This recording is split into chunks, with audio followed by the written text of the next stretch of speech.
August 1934. The prison boat cut through the cold waters of San Francisco Bay, carrying its most famous passenger toward the island that would become his grave. Al Capone stood on the deck in shackles, watching Alcatraz grow larger on the horizon, a fortress of concrete and steel perched on a rock, designed specifically for men like him. Men who couldn't be held anywhere else. Men who were too dangerous, too connected, too powerful for ordinary prisons.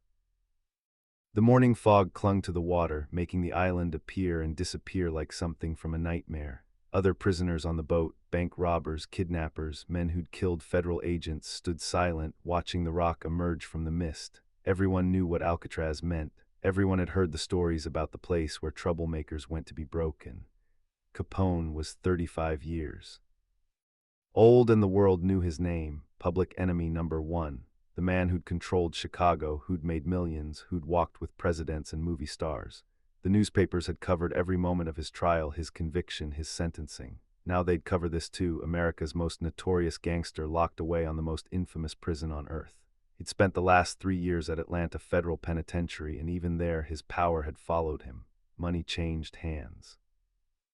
Guards looked the other way. He had a radio in his cell, expensive food brought in, visitors whenever he wanted.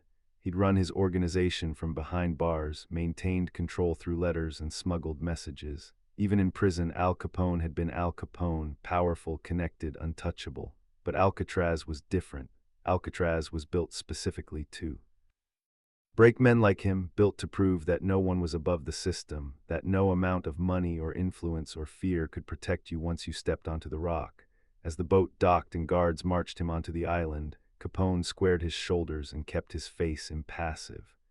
The famous scar on his left cheek was visible even in the dim morning light, a reminder of the violence that had defined his life. He'd survived Brooklyn streets, gang wars, federal investigations, assassination attempts. He'd survived everything life had thrown at him. He'd survived this too. He was Al Capone. Nothing could break him. He was wrong, and on some level, watching the massive walls of Alcatraz loom above him as they led him up the dock, he knew it. They stripped him of his name first. "You're not Al Capone here," the warden said during processing. "You're prisoner number 85. That's what we'll call you. That's who you are now." Capone stood in the cold processing room, naked, being searched and cataloged like cargo. Other prisoners had already been through here, men who'd been famous once, who'd had power once. Now they were just numbers: 85, 117, 238, anonymous digits in a system designed to erase identity. "I want to see the warden," Capone said. His voice carried the authority of someone used to getting what he wanted. "You just did," the guard said flatly. "Now put on your uniform." The uniform was rough canvas, striped, deliberately humiliating. Nothing like the silk suits Capone had worn in Chicago, the expensive fabrics that had cost more than most men earned in a year. Here, everyone wore the same thing. Here, wealth and power meant nothing. "I need to make phone call," Capone tried again. "I have people who—" "Prisoner 85, the guard interrupted. "You get one phone call a month, monitored 5 minutes. You want to waste it now?" Capone's jaw tightened. This wasn't how it was supposed to go. In Atlanta, he'd had privileges, respect. The guards had known who he was, what he could do, who he could reach. But looking at this guard's face, Capone realized something that made his stomach turn cold. This man didn't care. Didn't fear him, saw him as just another number in a cage. They led him to his cell, a tiny concrete box, 8 feet by 5 feet, with a narrow cot, a sink, a toilet, and nothing else. No radio, no decorations, no comfort. The door clanged shut with a finality that echoed through Capone's bones. For the first time in years, Al Capone was truly alone. The first few months he tried to maintain control, tried to be the man he'd been. During yard time, he'd approach other prisoners, introduce himself, try to establish the pecking order he was used to.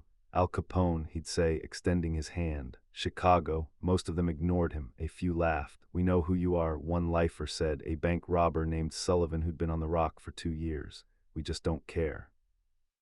Capone felt anger rising, the old violent instinct to put someone in their place. But there were guards everywhere, watching, waiting. Any fight meant solitary confinement. Any step out of line meant losing the few privileges prisoners had. And besides, something else was happening, something he didn't want to acknowledge. He was getting sick. The headaches had started in Atlanta, dull throbs that came and went. He'd ignored them, blamed stress, blamed the prison food.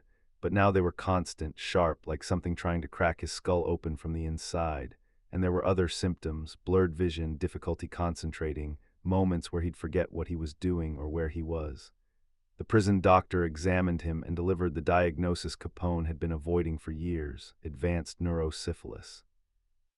The disease he'd contracted as a teenager, the one he'd tried to treat with mercury and arsenic and every experimental cure money could buy, had finally reached his brain.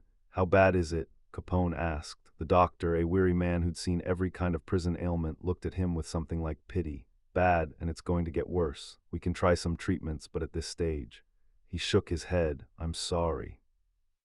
Capone sat in the infirmary trying to process what that meant. His mind, the thing that had made him successful, that had allowed him to outthink his rivals, to build an empire, to see moves ahead when others saw only the present, was being eaten away by bacteria that had lived in his blood for almost 2 decades. "How long do I have?" he asked. "Before what? Death? Years, probably, but before you." The doctor chose his words carefully. "Before you're not yourself anymore. Could be months, could be less." The decline was gradual at first, so subtle that even Capone didn't fully register what was happening. He'd forget small things: what day it was, what he'd had for breakfast, the name of a guard he'd seen every day for months. He'd start conversations and lose track of what he was saying mid-sentence, the words evaporating from his mind like morning dew. During work assignments in the prison laundry, he'd stand holding a sheet, staring at it with genuine confusion about what he was supposed to do with it, the simple task suddenly incomprehensible. The other prisoners noticed. How could they not? Al Capone, the legend, standing in the middle of the laundry room looking lost and afraid, asking the same question 3 times in 5 minutes. Some pitied him. These were the older cons, the ones who'd been inside long enough to understand that prison broke everyone eventually, just in different ways. They'd watch Capone shuffle past, this shadow of the man who'd once made Chicago tremble, and they'd feel a cold recognition of their own mortality. Others saw opportunity, saw weakness, saw a chance to prove they weren't afraid of the great Al Capone. Was a prisoner named Caruso, a mafia soldier from Philadelphia who'd been arrested in 1935 for racketeering. He'd known of Capone back in the day, had been impressed by the Chicago outfit's power and reach, had even modeled some of his own operations after Capone's example. Seeing Capone now, confused and weakening, forgetting conversations mid-sentence and asking the same questions over and over, Caruso saw only a has-been, a cautionary tale, someone to pity at best and mock at worst. "Hey, 85, Caruso called during yard time, loud enough for others to hear. "I heard you used to be somebody." Capone looked at him, struggling to focus. His eyes had that cloudy quality they'd developed lately, like he was looking at the world through frosted glass. "I'm Al Capone." "Yeah, well, Al Capone's dead. You're just a sick old man pretending to be a ghost." In the old days, the days that felt simultaneously like yesterday and 100 years ago, those words would have meant death. Capone would have had the man killed before sunset, would have made an example of him, would have reminded everyone why you didn't disrespect Al Capone. But here now all Capone could do was turn away, shoulders hunched against the weight of words and laughter that followed him across the yard like ghosts. The guards saw it too. Most of them had no sympathy. Capone was a criminal, a murderer, someone who'd ordered deaths and run illegal operations and corrupted an entire city. He was getting what he deserved, cosmic justice delivered in the form of a degenerating brain. But a few of the older guards, the ones who'd been there from the beginning, who'd processed Capone when he first arrived, full of defiance and certainty, watched his deterioration with something approaching sadness. Guard Robert Miller had been at Alcatraz since it opened in 1934. He'd processed hundreds of prisoners, watched hard men break, seen violence and despair and rage, and every human emotion amplified by the concrete and steel of the rock. But watching Al Capone slowly lose his mind was different. There was something particularly tragic about seeing a man who'd been so powerful, who'd commanded armies of men and controlled an empire, reduced to confusion and fear and the simple terror of not remembering who you are. "He's getting worse," Miller said to another guard during a shift change. "Did you see him at lunch? He couldn't remember how to use his fork, just sat there staring at it." "Good," the other guard said. "He killed people. He deserves whatever he gets." Miller didn't argue. Maybe it was justice, maybe it was karma, but it still felt like watching a slow execution, and something about that didn't sit right. By early 1938, Capone's condition had deteriorated significantly. He had good days and the bad days were getting more frequent. On bad days, he didn't know where he was, didn't recognize the guards, thought he was back in Chicago or Brooklyn or somewhere that existed only in his fragmenting memory. The prison administration moved him to a different cell, closer to the infirmary, where they could keep better watch on him. His cellmate was an old bank robber named Richards who'd agreed to keep an eye on Capone in exchange for extra commissary privileges. He talks to himself, Richards reported to the guards, all night sometimes, has conversations with people who aren't there. Yesterday he was talking to his mother. She's been dead for 5 years. Is he violent? The guard asked. No, just sad, confused. Last night he was crying, asking where me was, where his son was. I told him they weren't here and he got so upset I thought he might hurt himself. That was when they started putting Capone on suicide watch. Not because he'd tried anything, but because the man who'd once controlled an empire was now so lost inside his own deteriorating mind that they couldn't trust him not to harm himself. The moments of clarity were the worst. Capone would come back to himself for a few minutes or hours, would realize where he was and what he'd become, and the horror in his eyes was something the guards learned to look away from. I'm forgetting, he told Dr. Sternberg during one lucid moment. Everything I was, everything I did, it's all just slipping away, like trying to hold water in my hands. I know, the doctor said gently. I'm sorry. Is there anything you can do, anything at all? We're doing everything we can. The treatments might slow it down, but they won't stop it. It wasn't a question. No, they won't stop it. Capone nodded slowly. I built an empire. I had everything. And now I can't even remember how to tie my shoes. He looked at the doctor with eyes that were still sharp despite everything. Tell me honestly, how much longer before I don't know who I am anymore? The doctor hesitated. Months maybe, it's hard to say, every case is different. Months, Capone repeated. Jesus, I'm 39 years old and I'm dying by inches. The moment that broke even the hardest guards came on a Tuesday morning in May 1938. Guard Miller was making his rounds when he heard singing coming from one of the cells. Not the usual prison sounds, cursing, shouting, the general misery of caged men. This was different. It was a child's song, sung in a wavering, uncertain voice. He approached the cell and found Al Capone sitting on his cot, rocking back and forth, singing a nursery rhyme Miller recognized from his own childhood.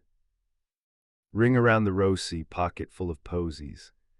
Capone's eyes were unfocused, looking at something that wasn't there. His hands moved as if playing with an invisible toy. 85, Miller called softly. Capone, you okay? Capone looked up, and for a moment his eyes cleared, then they filled with tears. I want to go home, he said, voice small and lost. I want my mama, when can I go home? Miller felt something crack in his chest. This wasn't the hardened criminal, the gangster who'd ordered executions and run illegal operations. This was just a broken man who'd lost everything, including his own mind. Soon, Miller found himself saying, even though it wasn't true, soon, pal. Later, in the guard room, Miller told the story to his colleagues. Some laughed, some shrugged. But a few sat in uncomfortable silence, and Miller knew they felt it too, the strange, awful tragedy of watching someone disappear while their body remained. The warden made a decision a month later. Al Capone, public enemy number 1, prisoner 85, was no longer fit to remain at Alcatraz. He was being transferred to Terminal Island Penitentiary in California to serve out the remainder of his sentence, not because he deserved mercy, but because he was no longer capable of the violence that had sent him there in the first place.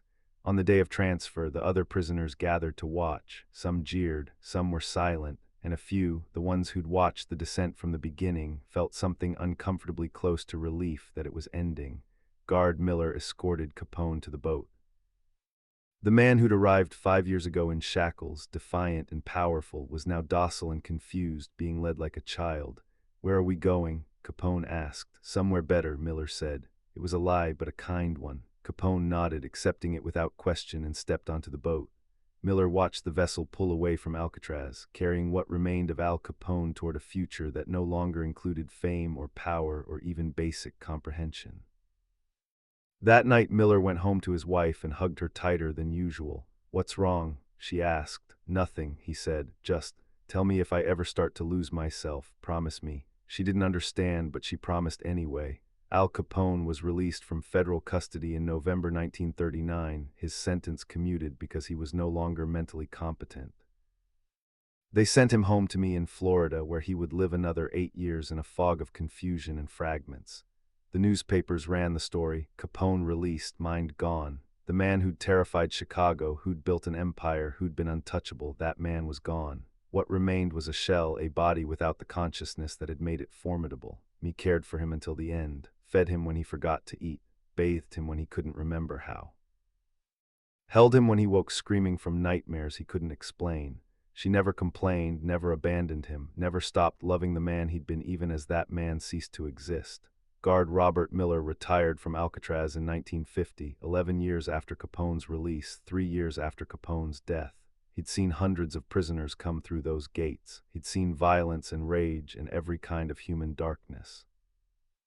But 30 years later, when his grandchildren asked him about his time on the Rock, about the famous prisoners he'd guarded, there was one story he could never quite bring himself to tell. The story of finding Al Capone singing nursery rhymes to invisible friends. The story of watching the most powerful gangster in American history reduced to a confused child asking for his mother. Because some falls from grace are so complete, so total that even the people who witness them feel something break inside. And Al Capone's fall broke everyone who saw it, not because they loved him, not because he deserved sympathy, but because in his deterioration they saw the truth that every person fears, that power is temporary, that strength is an illusion, and that in the end we're all just fragile minds and fragile bodies, one disease away from losing everything that makes us who we are. The empire fell, the legend faded. But the memory of that fallen king, sitting in a cell singing children's songs, haunted Alcatraz long after Al Capone left it. And the guards who'd witnessed it learned a lesson that prison walls can't teach. There are some things worse than death, some fates more terrible than any sentence a judge can hand down. And Al Capone, public enemy number one, experienced them all.